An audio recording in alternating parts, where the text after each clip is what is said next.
Farmers in Connecticut tell us they are juggling a lot. Today was Agriculture Day at the Capitol, and NBC Connecticut's Andrew Rowan was there talking with farmers about what they're facing. He joins us live from a dairy farm in Ellington. Andrew, what did you hear from them?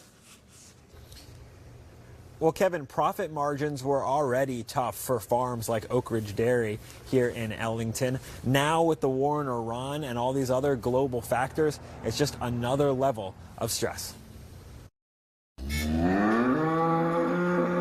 At Oak Ridge Dairy Farm in Ellington, fifth-generation farmer Seth Baylor says the economic reality is becoming utterly unsustainable. Milk prices set by the feds are dropping, but expenses in Connecticut are growing for everything from labor to electricity. We've invested about $50 million within our industry to really be a future, be here for future generations, but the economics make it really hard in the state. We caught up with Baylor at the Capitol Wednesday, where dairy farmers are lobbying for a $20 million investment and refundable tax credit for the state's about 80 dairy farms. If this doesn't pass, what's at stake for your farm? We won't be here anymore.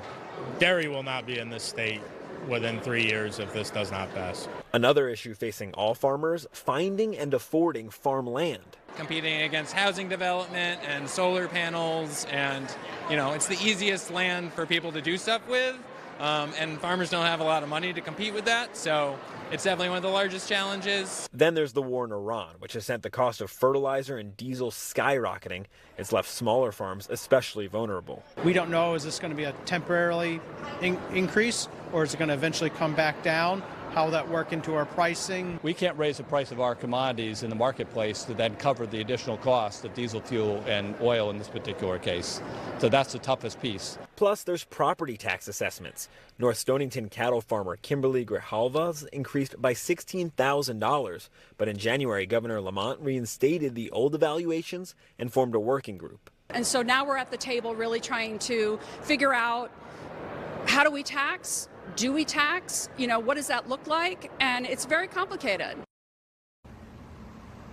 Now, the average age of a Connecticut farmer is 59 years old. They make up about 0.26% of the state's population. That's according to the new Connecticut Farmers Alliance. Kevin, I talked with a lot of farmers today about how we, just as regular people, can support them. All of them had the same answer: buy local. This is chocolate milk that came from the cows that you saw at the beginning of the story. And you're going to drop that off at my desk when you get back, Andrew, I hope? Andrew Rowan, live coming for to us. you. Yes, very good, Andrew. Thank you for that.